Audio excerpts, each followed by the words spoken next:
دوستو، اسکرین پر آپ کو ایک تصویر نظر آ رہی ہوگی۔ یہ ایک تصویر ہمیں دو سبق دیتی ہے۔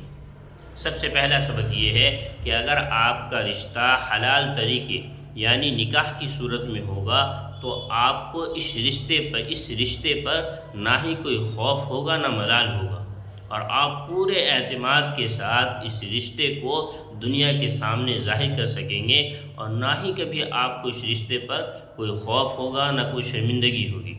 آپ علل اعلان دنیا کے سامنے اس رشتے کو نبھا سکیں گے، اور نہ ہی کسی کو اس رشتے پر اعتراض ہوگا۔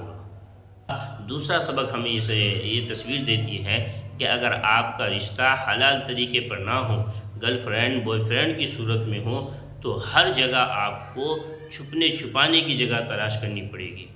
نہ ہی آپ اس رشتے کو دنیا کے سامنے ظاہر کر سکیں گے، اور نہ ہی دنیا والے اس رشتے کو قبول کریں گے۔ اس لیے قرآن کریم میں اللہ تبارک و تعالیٰ نے فرمایا فَاعْتَبِرُوا يَا أُولِي الْأَبْصَارِ، پس اے عبرت حاصل کرنے والو، پس اس میں عبرت ہے، قرآن کریم میں ہے فَاعْتَبِرُوا يَا أُولِي الْأَبْصَارِ،